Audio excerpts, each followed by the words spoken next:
ఇప్పుడు 2024 సార్వత్రిక ఎన్నికల తర్వాత కూటమి ప్రభుత్వం ఏర్పడి 100 రోజులైంది. అయితే ఈ 100 రోజుల్లో 1000 అడుగులు ముందుకు వెళ్ళామని, ప్రభుత్వం అద్భుతంగా పనిచేసిందని, మనం ఎన్నో మంచి పనులు చేశామని, ఈ మంచి పనులని ప్రజల్లోకి వెళ్ళి వివరించమని చెప్పి చంద్రబాబు నాయుడు చెప్పడం జరిగింది. ఓకే, తప్పేం లేదు, వాళ్ళు కొన్ని మంచి పనులు చేశారు, చేసినవి చెప్పుకోవాలనుకుంటున్నారు, ఆహ్వానించుదాం, తప్పేం లేదు. అయితే మరి 100 రోజుల్లో ప్రభుత్వ పరిపాలన ఎలా ఉంది, అసలు ఏం చేశారు, ఏం చేయలేదు, ఇది మనం చూద్దాం ఇప్పుడు.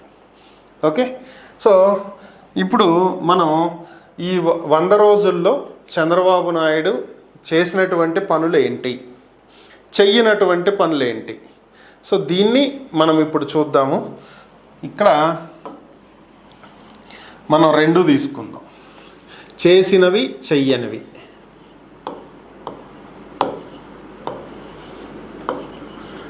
ఇవి చేసిన పనులు, చెయ్యని పనులు.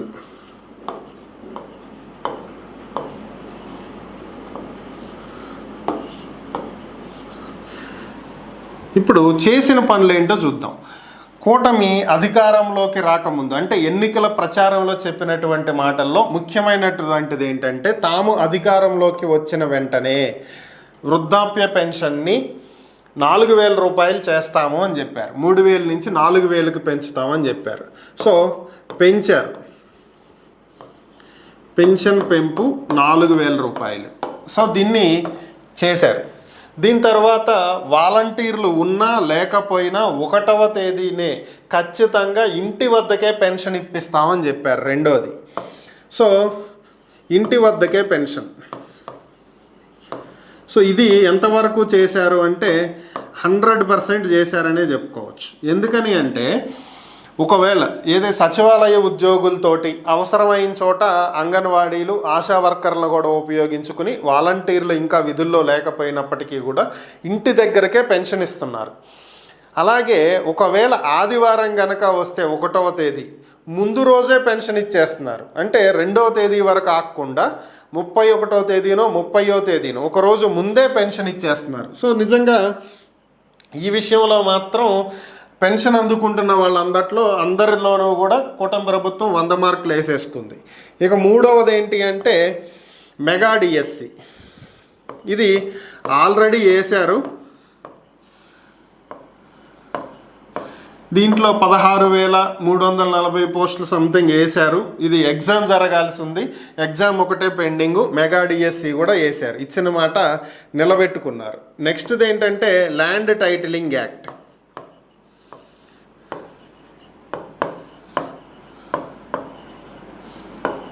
దీన్ని రద్దు చేస్తామన్నారు. సో వాళ్ళు చెప్పినట్లుగానే ఇది కూడా రద్దు చేశారు.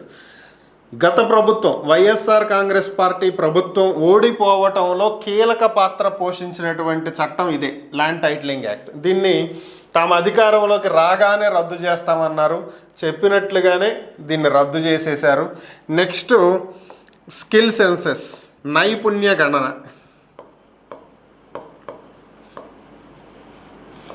ఇది ఇంకా కంప్లీట్ అవ్వలేదు, చేస్తామని చెప్పి సంతకాలు పెట్టారు, నడుస్తుంది. ఇక 6వది అన్న క్యాంటీన్లు.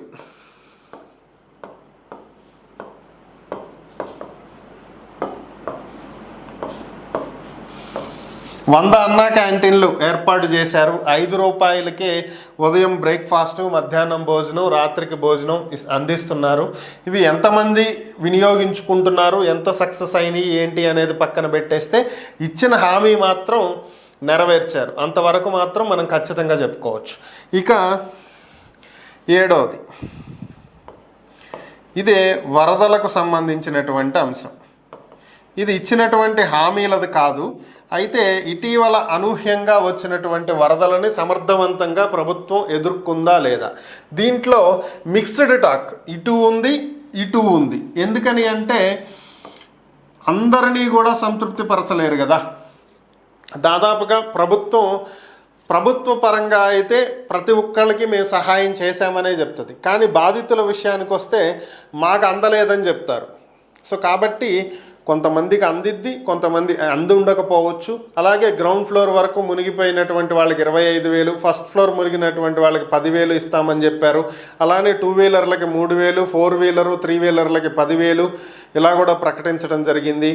అలానే మున్సిపల్ వర్కర్లని, ఫైర్ స్టేషన్ సిబ్బందిని వివిధ జిల్లాల నుంచి కూడా తీసుకొచ్చి ఇక్కడ పారిశుద్ధ్య కార్యక్రమాల్లో వినియోగించడం జరిగింది. ఇంటి వద్దకే కొన్ని సరుకుల కిట్, రేషన్ కిట్ అందించడం జరిగింది. అలాగే ఆహారం అందించడం జరిగింది, డ్రోన్ల ద్వారా అందించడం జరిగింది, హెలికాప్టర్ల ద్వారా అందించడం జరిగింది, రెస్క్యూ ఆపరేషన్స్ చేయడం జరిగింది. ఇలా ఎన్నో చేశారు. వరదల సమయంలో ఒక ఎత్తు అయితే వరదల తర్వాత ఒక ఎత్తు. ఎందుకంటే ఈ బ్యాంకుల వాళ్ళతో మాట్లాడి లోన్లు రెన్యూ చేయించడం కావచ్చు, లేదంటే క్లెయిమ్స్కి సంబంధించినటువంటివి కావచ్చు, క్లెయిమ్స్ కోసం ప్రత్యేకంగా ఒక సెల్ ఏర్పాటు చేసి అక్కడ వాళ్ళకి కావలసినటువంటి సమాచారాన్ని అందించడమో, క్లెయిమ్లు అప్లై చేయటమో, ఆల్రెడీ ఇన్సూరెన్స్ చేయించని వాళ్ళు లేదా ఎక్స్పైర్ అయిపోయి ఉన్నటువంటి వాళ్ళకి సంబంధించి వాళ్ళకు కూడా ప్రత్యేకంగా ఏర్పాట్లు చేయటం కావచ్చు. ఇలా ఇవి వరదల తర్వాత వచ్చేటువంటి సమస్యలను అంచనా వేయటం అనేది ఒక విషయం అనమాట. సో ఇందులో కొంతవరకు ప్రభుత్వం సక్సెస్ అయిందనే చెప్పుకోవచ్చు.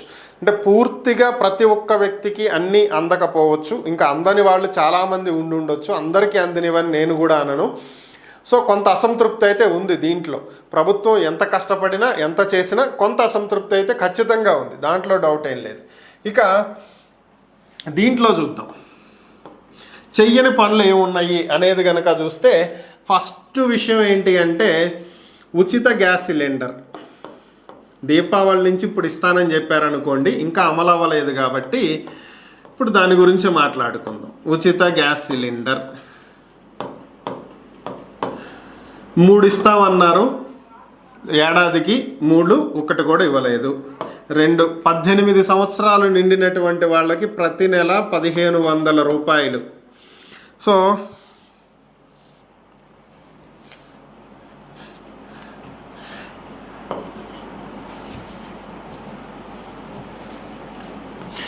ప్రతి నెల 1,500 ఇస్తామన్నారు కదా, ప్రతి నెల ఇది ఇవ్వాల. దీంతో పాటుగా నిరుద్యోగ భృతి,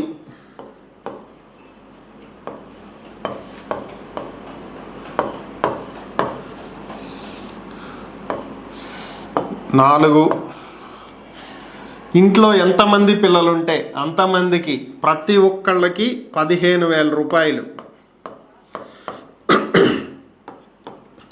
ఇవన్నీ ఇవ్వనివి. మహిళలకు ఉచిత బస్సు ప్రయాణం,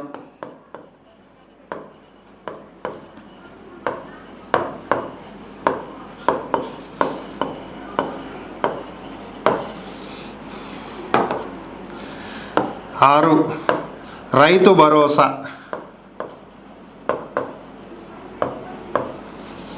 ఎంత 20,000 ఏడాదికి ఇవాళ. 7వ అంశం, వీటితో పాటుగా బీసీలకు రక్షణ, అలాగే అందరికీ ప్రతి ఒక్కళ్ళకి కూడా న్యాయం చేసే విధంగా పూర్ టు రిచ్ చేస్తామన్నారు. సో ఇక పూర్ టు రిచ్ అంటే అది ఇమీడియట్గా అయ్యేది కాదనుకోండి. సో ఆ విషయం పక్కన పెట్టేసేస్తే ఇక్కడ కూడా 7వ అంశం మనం వరదలనే తీసుకుందాం. వరదల్ని సమర్థవంతంగా ఎదుర్కోవటంలో ప్రభుత్వం విఫలమైంది. సో ముందుగానే సమాచారం తెలిసినప్పటికీ కూడా సురక్షిత ప్రాంతాలకు తరలించలేదు అనేటువంటి ఆరోపణలు చాలా బలంగా వినిపిస్తున్నటువంటి పరిస్థితి. దీంతో పాటుగా ప్రభుత్వం సహాయం అందించలేదు, ఏదో బయట ఉన్నటువంటి వాళ్ళని, ఆ దగ్గరలో ఉన్నటువంటి వాళ్ళని బోట్లలో తీసుకెళ్లారే తప్ప లోపలకు వచ్చి తీసుకువెళ్ళలేదు. దాదాపు 7 నుంచి 8 రోజులు వరద పరిస్థితి ఉంది. అలాగే బయట ఉన్నటువంటి వాళ్ళకి ఆహారం అందింది, లోపల ఎక్కడో చిక్కుకుపోయినటువంటి వాళ్ళకి ఆహారం అందలేదు. దాదాపుగా ప్రభుత్వ లెక్కల ప్రకారమే 38 పైన మృతి చెందారు. ఇక ఆస్తి నష్టం 1,000 కోట్ల రూపాయలు. సో వీటన్నిటికీ కారణం ప్రభుత్వమే అనేది ఒక వర్షన్. సో ఓవరాల్గా మరి ఈ 100 రోజుల్లో జరిగినటువంటివి ఇవి. దీన్ని బట్టి కూటమి ప్రభుత్వానికి ఎన్ని మార్కులు వేస్తారు ఏంటి అనేది మీరే డిసైడ్ చేసుకోవాలి.